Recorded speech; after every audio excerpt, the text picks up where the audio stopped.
Brillanti Dance. Kull nhar ta' ġimgħa fit-8:30 dejjem fuq One.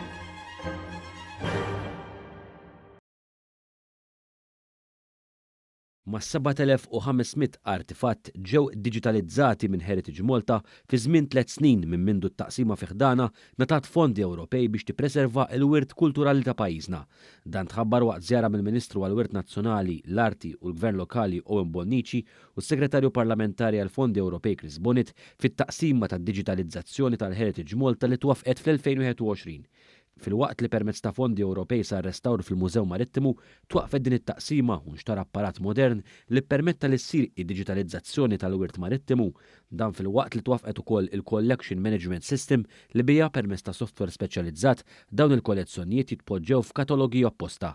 Dwar dan u aktar tkellimna mal-kap ta' din it-taqsima, is-Sur Etni Kassar, li qal li matul is-sajf l-għadda it-taqsima ngħatat iċ-ċertifikat mill-Lloyds Register Quality Assurance u bekk saret l-ewwel dipartiment fil-Heritage Malta li kiseb dan iċ-ċertifikat prestiġjuż. Target tagħna kien li jsiru 3000 artifatt parti mill-obbligazzjonijiet li kellna man Norway Grants, però nista' ngħid li sal-lum biżna 7000.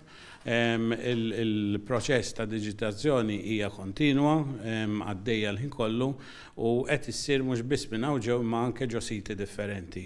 Minnaħa tiegħu il-Kap Eżekuttiv tal-Heritage Malta, Noel Zammit, spjega li f'dawn l-aħħar snin permezz tat-teknoloġija diġitali il-Heritage Malta rnexxilha tilħaq udjenzi usa minn qatt qabel u tagħmel il-kollezzjoni nazzjonali aċċessibbli kemm għall-Maltin kif ukoll għall-barranin fil-kumdita ta' djarhom.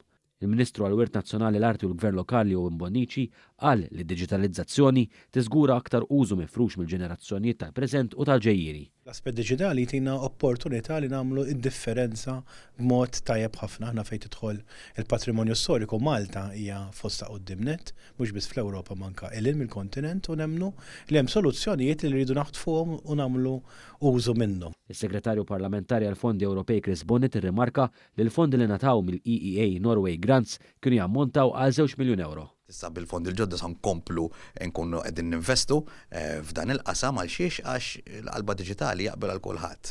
Tajbax nistgħu nippreservaw b'mod fejn ma nużawx affarijiet li jistgħu jagħmlu ħsara lill-ambjent u fuq kollox għandna il-garanzija li nistgħu nagħmlu affarijiet oħra bihom biex in-nies illi għandhom igawdu del patrimonju kun jistgħu igawdu b'mod iktar effettiv.